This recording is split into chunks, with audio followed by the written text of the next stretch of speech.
This is not the first time that we see that God has criticized his people, especially in the idea of hypocrisy. He spoke about it in Isaiah as well.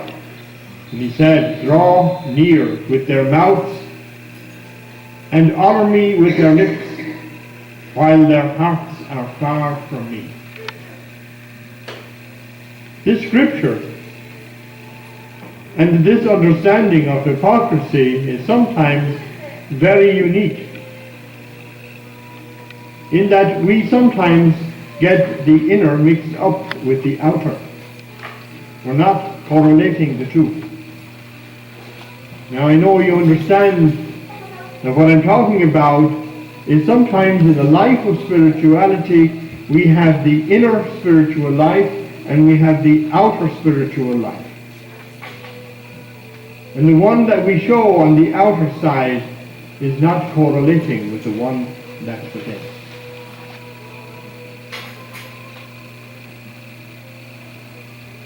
Let's give you a little example. You have a man who is married to a woman for 15 years, and he's going out the door and he tells his wife he loves her. He gets into his car, drives off to the nearest big town, ends up in a bar and finds himself having an affair with another woman. He comes home. He still tells his wife that he loves her. One of us would look at him and say that he was a real hypocrite, because he went and did something opposite to what he had said he was doing. In the same way, we look sometimes, we can probably even make it more obvious when we look at the idea of a healthcare company. And I love those ads, we love you, we want to help you, we want to do everything for you. But really they don't. They want your money. They want to take all you have. And they want to squeeze you for every penny that you have. It's not about care. It never was. Same thing with the bank. You go down to the bank, oh, you need a mortgage. I will give you all the money that you need. Here, I'm your friend. How many times have we heard that, the friendly bank? And then next thing something happens and you're on your own. Pay me, and if you don't, I'm taking your house. In a real sense, that's a hypocrisy. That's something that we can actually relate to. We can see that without having any great moral understanding of it. It's when we come to ourselves is the problem. It's not really the big world around us. When we talk about ourselves in the idea of spirituality. I mean, if I was to listen to what this gospel was telling me, I'm wearing the long robe. I'm doing the things that the scribes were doing. Am I correlating myself then with my spirituality with God? Or am I just being a hypocrite by what I'm saying and doing? Is what I do different to that of what I am saying? If it is, then I'm a hypocrite. That is the problem.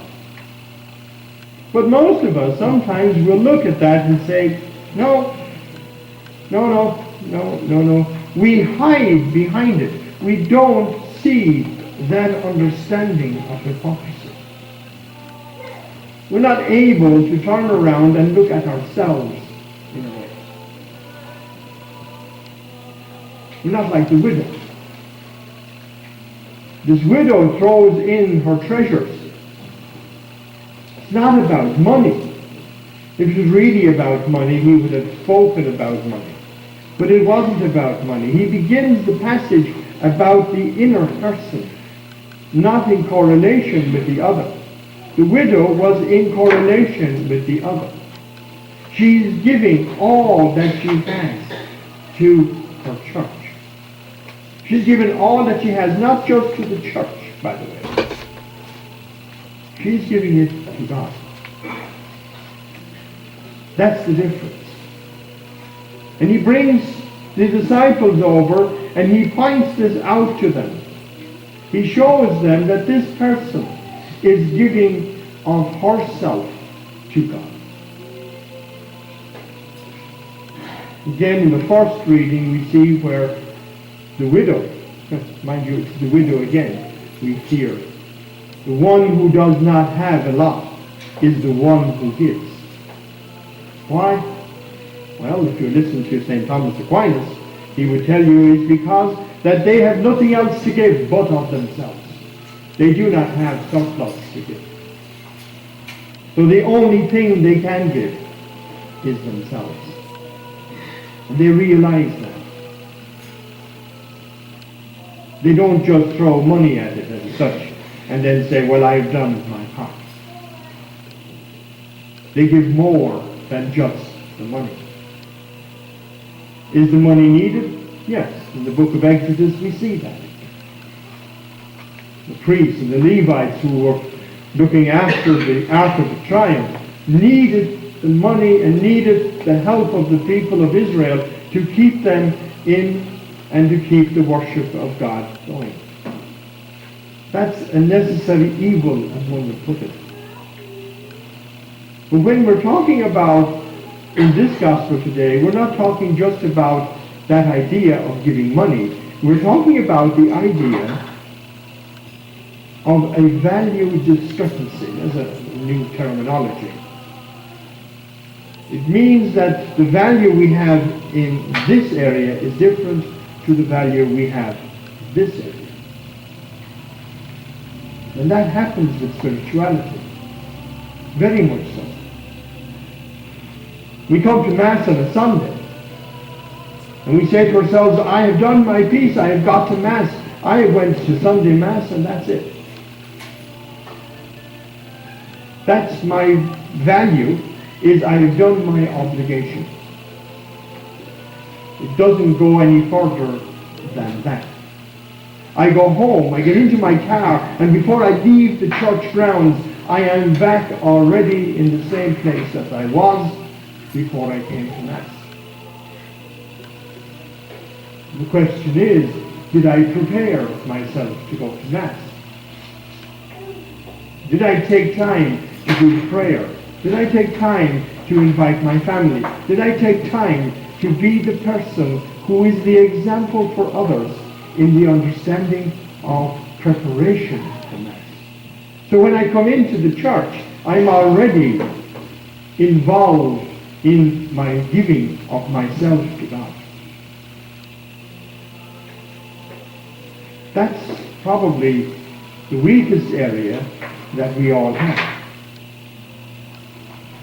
Mothers will turn around and tell me that, oh, Father, you don't realize it, as my sister tells me. She says, she's got one girl who is 7 years of age, she's got a young son who is 15 years of age, and she says, you don't realize it. She says, how much work it is to actually get those two out of bed and get them into the car and then get them to the church.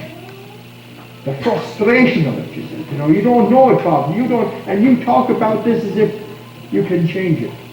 Well, I tell her, yeah, you can. But you have to be part of it. You have to take that value discrepancy that you have and change that value. It doesn't happen overnight, by the way. It's not something that's going to happen with the click of a finger. It's going to take time. It means actually beginning a process, going on a journey, beginning to open yourself up to the Scriptures. I would like to ask, dare to ask, if anyone has read the Scriptures before they came to Mass this morning. I'd say quite one at least, and maybe two, maybe three, maybe four. Most of us, Most of us got out of bed this morning, the first thing we did is we ran to the shower. Got ready, went out, made a cup of coffee. Sat down, maybe if we're lucky, some of us will look at our internet to see if our email is there, see if anybody had said anything, check the phone to see if there's any phone messages. Don't know why, but we check it. Then we run off and we sit down into the car. By the time we know it, oh my God, I'm late. Into my car, drive, whatever it is, distance we have to come, get to the church, just barely in time, 10, 15 minutes, maybe even, if you're lucky, half an hour. But what do? Oh, we get out of our car, we go into the hall beyond, and we have a cup of coffee, and we listen and we talk to people beyond in the hall, and it's all lovely-dovely, and then we look at our watch. Oh, well, you better go into Mass. Can someone tell me where the preparation was with that particular person? There wasn't. That's the value discrepancy. We come into Mass then and we sit down in the pew and we listen to Father and we say, oh man, he's kicking at us again today. He's kicking us in the teeth once more. Why? Because Father is a little upset when people don't come and are not prepared. And of course this is my problem, not yours by the way. I can't expect everybody to be like me. That's where the other side of spirituality comes into play. Am I wrong? Yes. I should be forgiven. And that's where I have to start. I have to be forgiving. I have to forgive and be able to forgive. And now that's the beginning, of course, of humility. And of course that's where hypocrisy will die. Because once humility comes in, hypocrisy leaves. Because the two cannot coincide. The valued discrepancy is unable to be energized through humility. So then Peter has to turn around and change his ways. They're not easy to change. I wear the robes. I am the scribe. And because sometimes I don't forgive, I am as hypocritical as those scribes in our gospel today. This homily, by the way, is not for you. It's for me. I have to listen to the Word of God. But in doing so, we all have to listen. We have to take the time to prepare ourselves to receive the gift that God Himself has given us. We have the privilege, the wonderfulness, the beauty, the strength to receive Christ at this altar. He is made present to us in the sacrament of the Eucharist. We are to be prepared to receive such a gift of love. And not to treat it as something that is just automatic. I was asked why priests wear such garments and why some of them are very ornate. And why do we dress up our churches? Why do we make our churches with beauty? Why do we put in beautiful windows? Or why do we even put in a beautiful altar?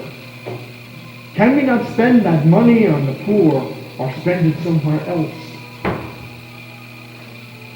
It's not about that really. It's about being able to walk into a place where you are transformed, where your understanding of God's gift humbles you to be here. and humbles you that you want to be. That's the whole thing.